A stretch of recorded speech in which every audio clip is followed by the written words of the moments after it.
Mini episode 367 of the FDH Lounge is brought to you by Sportsology, delivering unconventional columns and webcasts about sports, TV, music, movies, and more. Follow them on the web at sportsology.info. The FDH Lounge. You want to schedule your life around it. A long time ago, on a gloomy, wet Cleveland spring night, two men stand alone amidst the late-night drizzle. Their voices echo across the vacant station parking lot as they debate the merits of the great American radio show that have been missing for far too long. On that night, an idea was born. That idea became the FDH Lounge.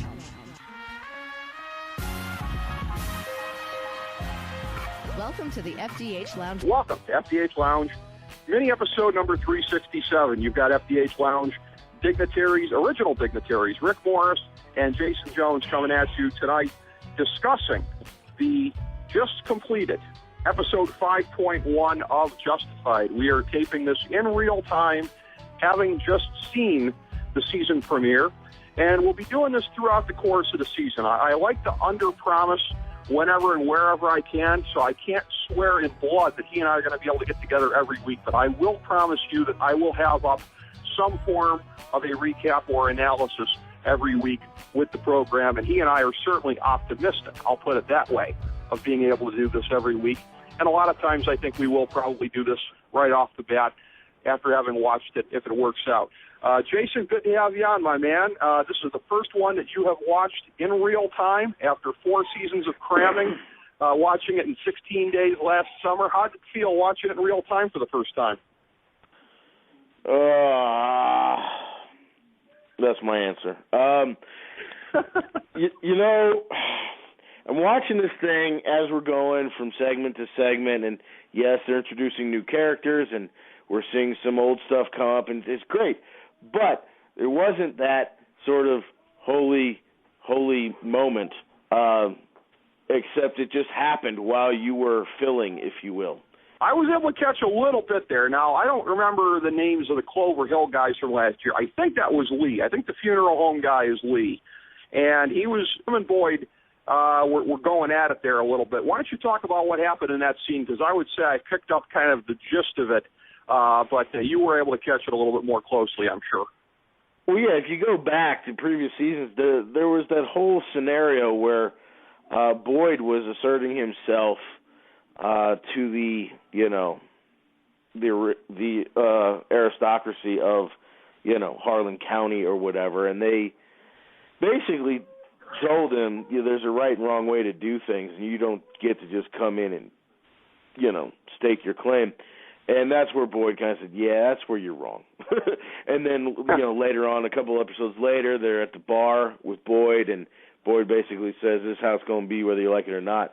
So Boyd's showing up at Paxton's place of business, as Paxton said, figuratively begging on his knees was gratifying enough, and essentially asked Boyd that if Boyd would put in writing that he was responsible for the death of Devil and forced Ava to move the body, that he'd be more than happy to get Ava out of prison. But that would mean that Boyd is going down for a long period of time, which naturally wasn't going to work for Boyd Crowder. So shortly thereafter, Boyd decides that, okay, no deal can be made here, so I'm just going to bludgeon this man in the face with the butt of my pistol. In typical Boyd fashion. Yeah, you're seeing a more reckless Boyd Crowder, sort of a reversion to season 1. If you remember when he was almost a pure loose cannon in the early days, that's what it feels like we're getting this year.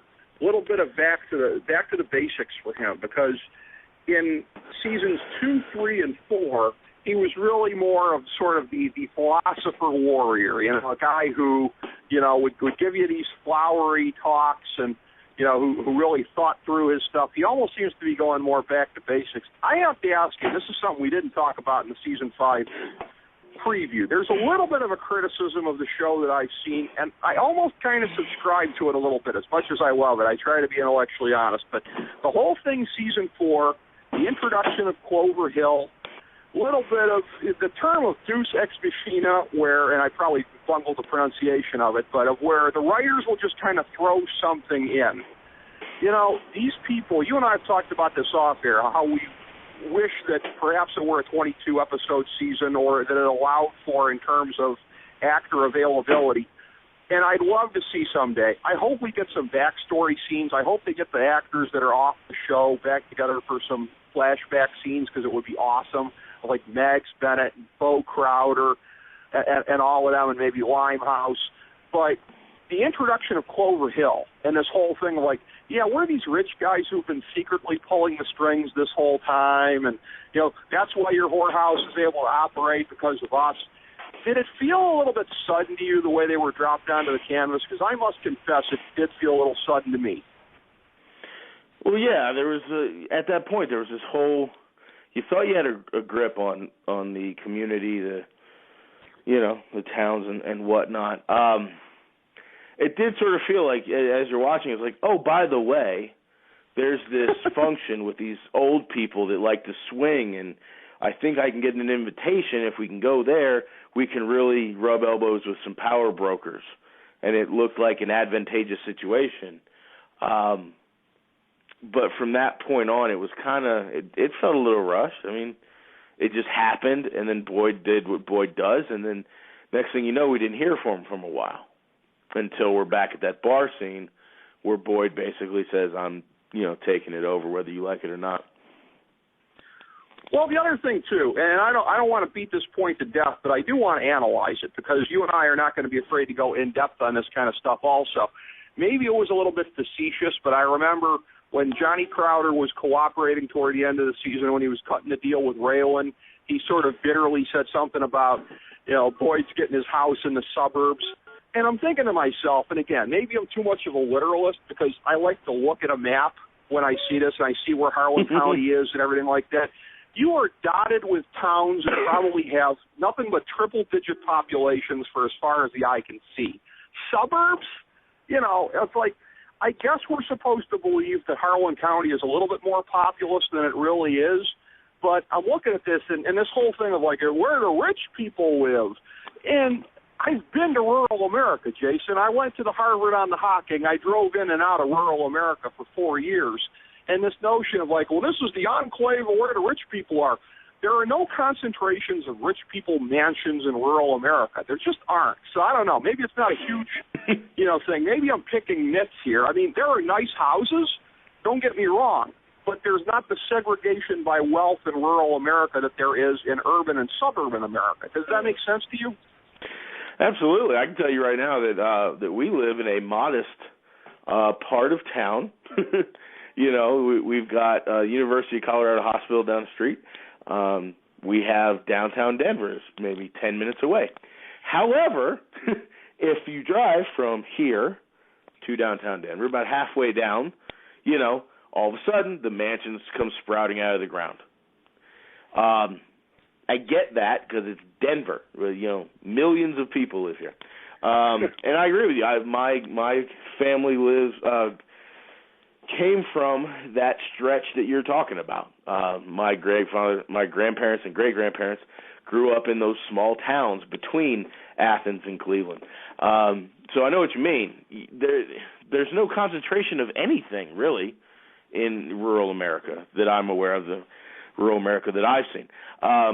I did find that funny because when I went back to watch getting ready for tonight's episode, even as recently as the Hole in the Wall episode, episode 1 of season 4, where Drew falls, or the guy falls out of the plane and crash lands in this very nice cul-de-sac with these more than modest homes. I mean, the guy that walks out to get his paper is in a house that I don't believe exists in Harlan County, anywhere in Harlan County. And then there's even this moment where you see him, and then the camera pans around like 150 degrees, and you see like the entire neighborhood. And you go, wait a minute, this is like the suburbs of Bel Air, not Harlan County. So no, I totally get what you're saying, and there are parts of this that you have to kind of just suspend reality for a bit. And I'm sure, like you, and probably around the same juncture you did in real time, I also Google mapped the damn thing. Because I wanted to see, where is Harlan County in relation to Lexington, in relation to everything else. And I even did the Google Earth thing where I can see, the types of buildings or the metropolis. And guess what? There ain't no metropolis in Harlan County. No. Even though they would like to lead you down that path. No, and I love that you brought up the cul-de-sac. That is, I don't think you and I even talked about that off air. And that's the same, I knew exactly where you were going with that when you started talking, because that's the same thought I had. They're like, this is not Harlan County. This is suburbia USA. And plus, Jason, Westlake doesn't look that nice. Yeah, well, not only that, this happened in 1983. So, and there's been, look, there's a little bit more, okay? There are some more touches of suburban America in spots of rural America in 2014 now, as opposed to 1983. There's a little bit more of that, but there's still not nearly that much. So, yeah, that's outstanding that you picked up on that. Once again, me and you thinking alike, but ultimately, yeah, tonight we were introduced to some new characters, and one of the things that I thought was very interesting, you talked about this in our Season 5 preview, about Season 4 and maybe a little bit of Season 3, the world is getting a little bit bigger, mostly the introduction of the Detroit characters as they were coming down to Harlan County. So you've got Detroit, which has kind of lingered in the background as a force, and Miami. It's where Raylan came from. Haven't seen much in the way from Miami since Season 1. But if you're thinking about the two geographic locations outside of Kentucky that have played a part in this show, it's been Detroit and Miami. Tonight we experienced them both to the almost complete exclusion of Kentucky. I won't say equidistant because that would be lazy of me to say, they're about the same distance away. Roughly they probably are, but I don't know how roughly they are. You had Boyd going up to Detroit. You had Raylan going down to Miami, each pursuing their own sort of disparate path here. So, in a way, I can't think back of any episodes the first 4 seasons like this. It was a little bit jarring having so little of this on the Kentucky canvas. It almost felt like maybe they were shooting it a little bit different, too. I thought I saw a few more quick cuts here and there, a little bit more of a noir kind of feel to it a little bit. I may just be imagining that on first viewing, but what were your thoughts on seeing probably the most non-Kentucky episode of Justified we've ever seen? Well, I think the first thing to take from that is I was going into tonight with a certain expectation, which was not met. Now, that's not to say it's a bad thing. It just was totally different. No Gutterson, no Rachel. I don't even think Art was in the mix for more than a minute or two. Yeah, there wasn't that. I guess from the first 4 seasons, we've been kind of accustomed to at any given point, you're going to be dominated by Raylan and Boyd, and then their respective immediate whatever. But you're also going to see some ancillary bad guy figures, whether that be Limehouse or Mags or whatever. You're also going to see Ava v. Winona, and we didn't really see that. They were done completely separately and away from home. There was a whole lot that just didn't fit what one would describe as the Justified episodic blueprint, which may be an indication that things are going to get a little different here, and that's perfectly fine. But it was absolutely different.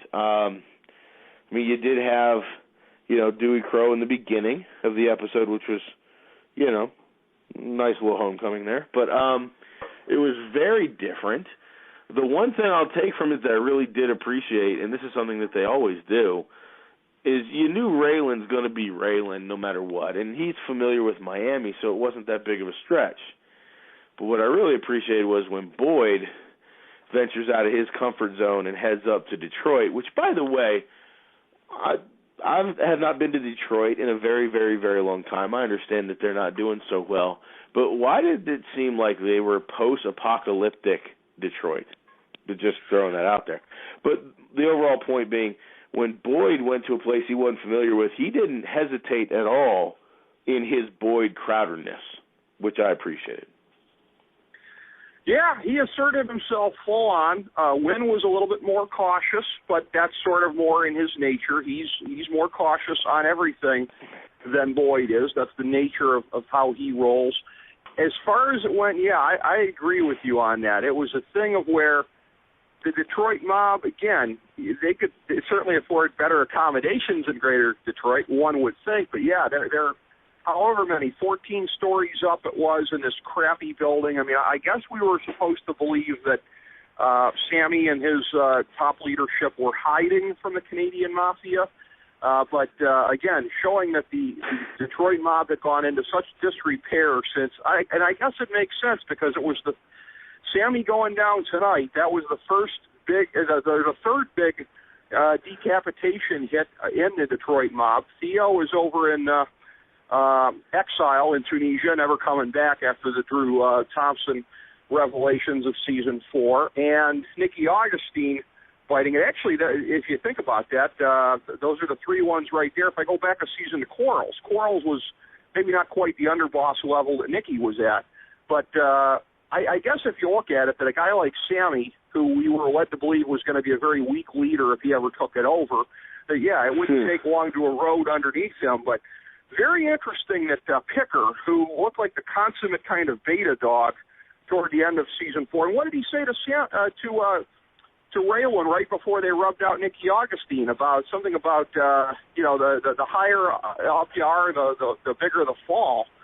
What a misdirection that was, but he's a very, very interesting character. I love remembering about how you said you squealed like a pig when you saw that he was in the nursery with Winona toward the end of last season here. So Picker looks like he's still going to be in the mix.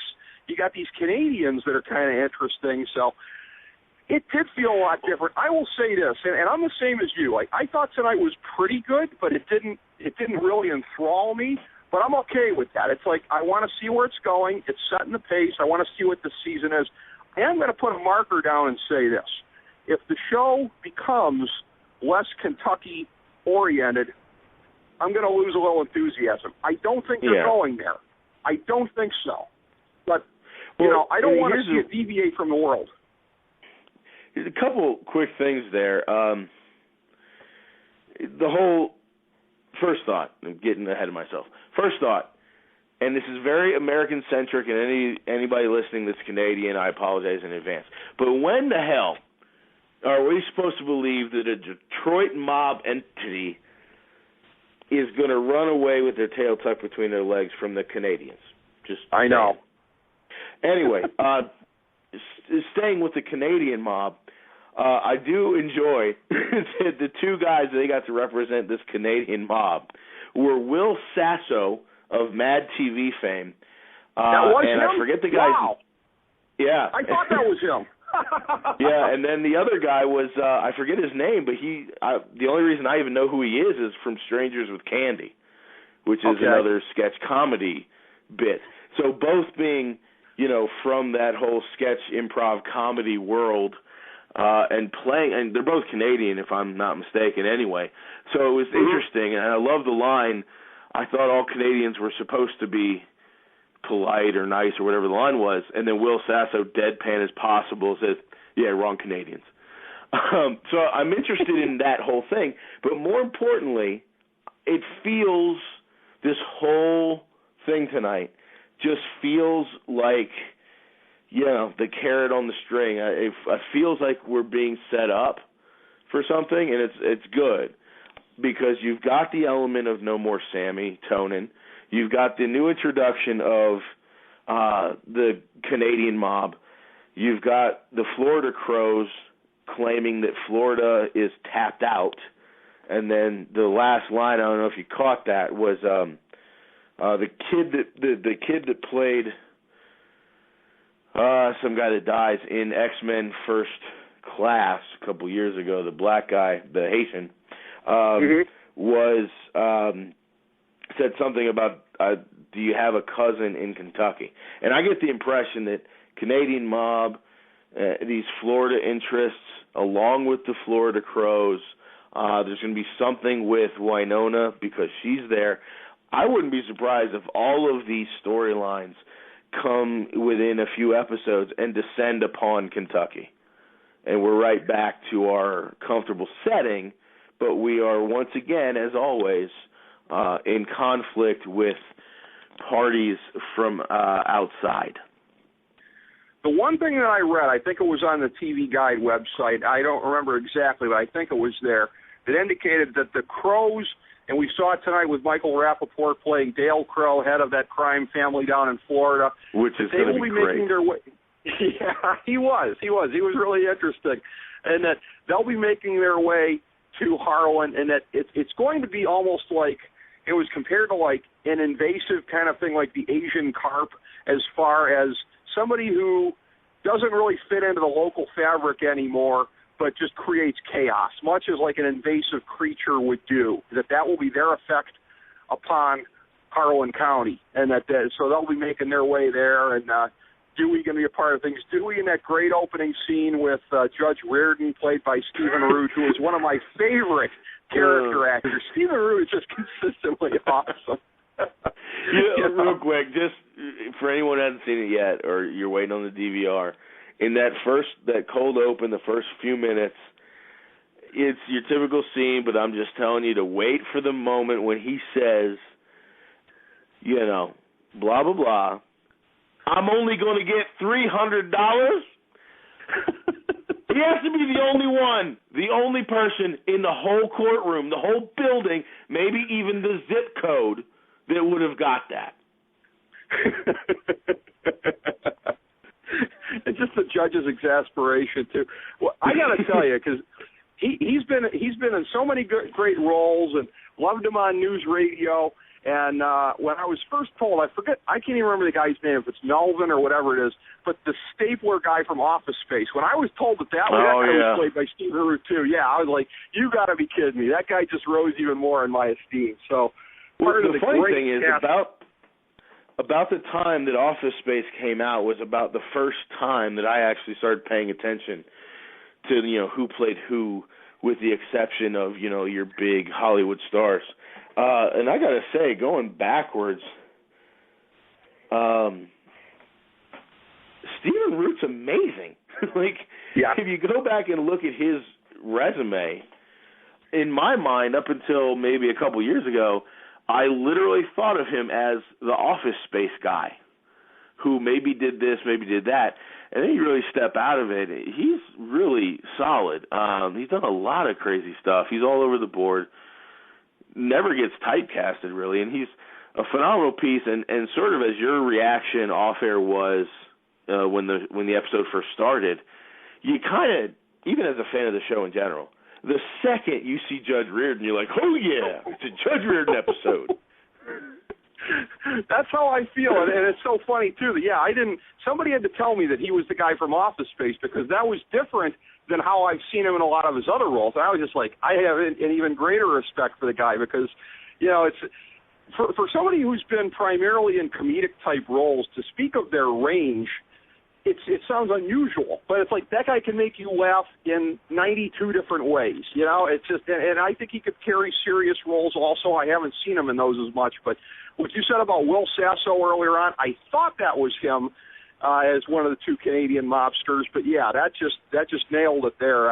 Again, we talked about it leading into season 5, the casting, everything that they do, how strong that is. There's another character that's going to be coming on the canvas that we didn't see tonight. Amy Smart, who is going to play somebody who is, I believe, a social worker in the federal office there in Lexington, and she becomes involved with Raylan subsequently, and she is a very colorful character. She was shown briefly at the very end as far as the coming attractions for the season. And, again, there are so many threats that are kind of put out there tonight. We're going to be seeing what happens with Ava in prison subsequently.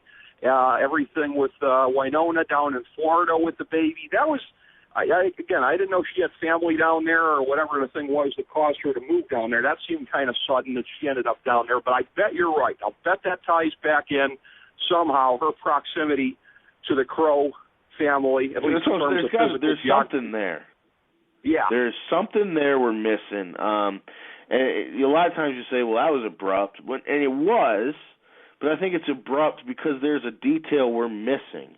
A part of me says maybe it's just that's the only other place that Raylan knows people, and maybe he told her, take the baby, go down here, we'll set you up, and at least this way I don't have to worry about, guys coming in the night. So I don't know what it is, but any experience with this show, there's a red flag with that one. There's something going on there. She didn't just up and move because she felt like it. Absolutely. And you know what? As far as other marginal pieces on the canvas, I know for a fact this is not a guy we talked about leading into Season 5 because I would have remembered it. Fairly marginal guy, background a lot, but always interesting when he's on. AUSA Vasquez, we saw him in the opener tonight. He was in the courtroom scene, and he was the one basically cutting the deal to pay off Dewey Crow on that. It was very interesting because they were building it last season in terms of the Drew Thompson thing. And if this is going to make Raylan, this is going to make his career, as Rachel said at one point, he may become the boss of the office. I guess in the opening scene there was really kind of a deft thing that the writers did as far as showing you why the show is not changing in that way, why Raylan has not been given this big promotion that would drastically change the nature of the show, because at the end of the day, he's still a guy who's going to screw up, cuff somebody like Dewey Crow around a little bit too much, and cost Uncle Sam 300 gur. Yeah, they kept suggesting such a promotion, and I just never saw it. And I hate to say this because I really don't like it when writers think this way, but there are certain things that happen that make you think, well, that would be the end of the series. And the one I hate the most is, not that I'm a huge fan of the show anyway, but people always said, well, the moment Rachel and Ross get together, Friends is over. Well, no, not necessarily. Don't be lazy. Agree with that idea that one thing would end the show is a little silly, but in this case, the whole draw of this show is based on the idea that Raylan Givens is a deputy marshal in the field.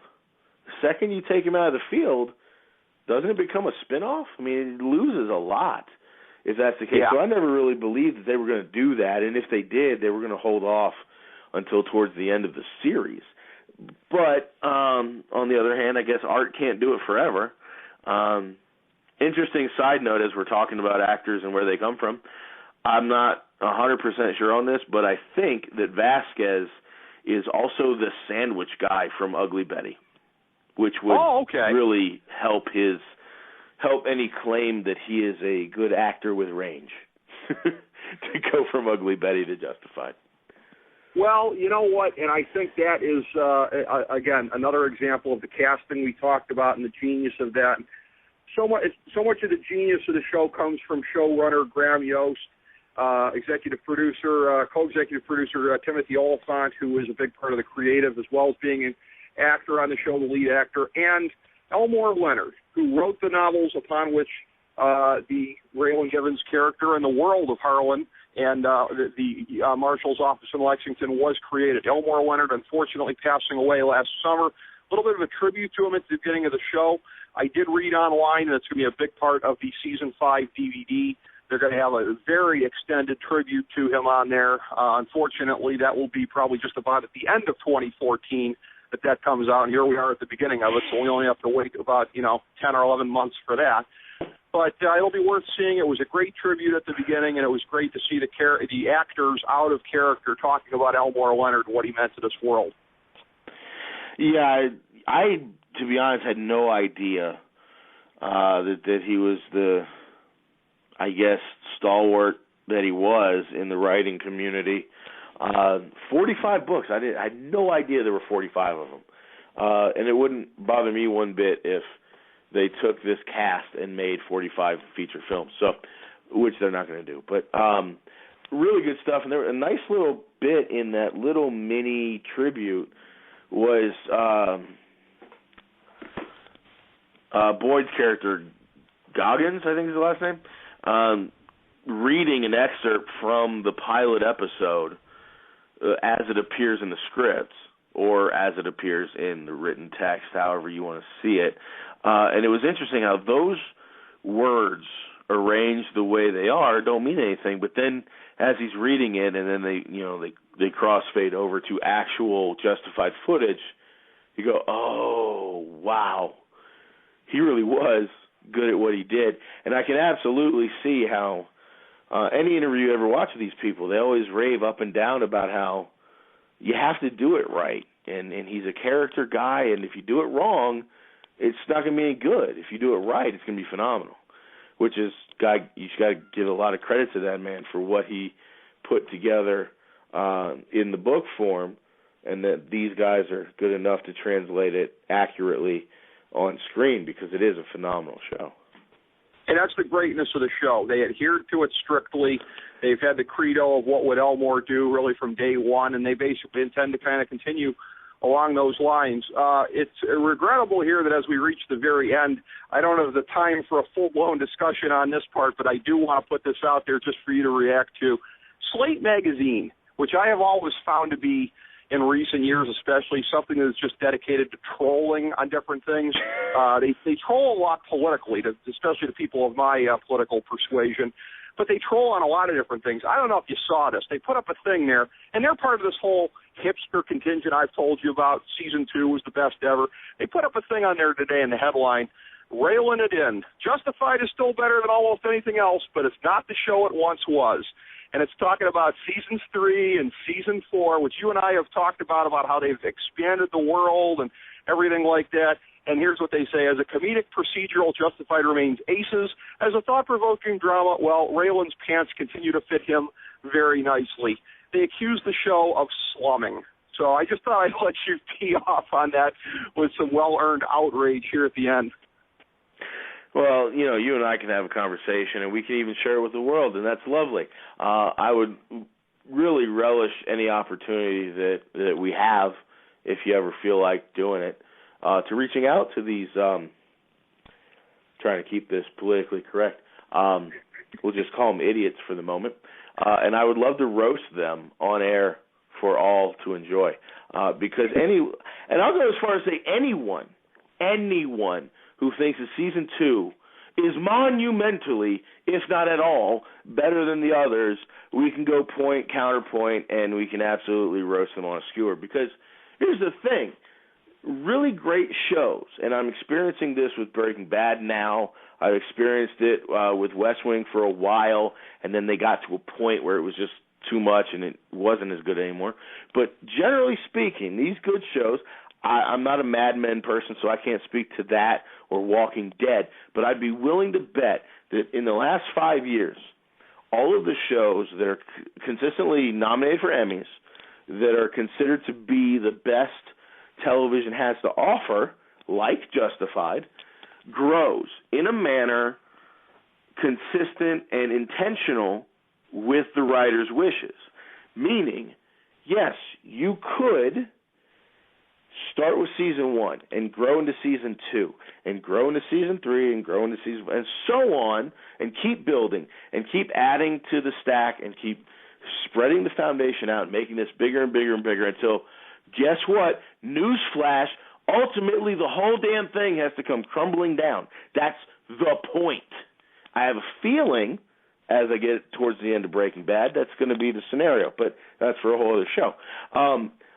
The idea that they would take this brilliant man's work, his lifelong work of 45 novels, and all this stuff, all his background, and all the work that you know and I know that the writing staff and the directing staff and the production staff goes through great lengths to get right, that they wouldn't do Season 1 and then Season 2 and just let the bottom fall out. As we bring the show to a close, we would like to extend our deepest gratitude to NBC, CBS, ABC, Fox, all Clear Channel affiliates, TNT, TBS, USA, UPN, Deadspin.com, YouTube.com, YTMND.com, MySpace.com, various blogs, Fox News, CNN, CNBC, MSNBC, IamBoard.com, Billboard.com, Google.com, ESPN, ESPN2, ESPN News, ESPN Classic, NBA TV, NFL Network, SportsTime Ohio, Athlon Magazine, Comedy Central, Cartoon Network, The Boomerang Channel, QVC,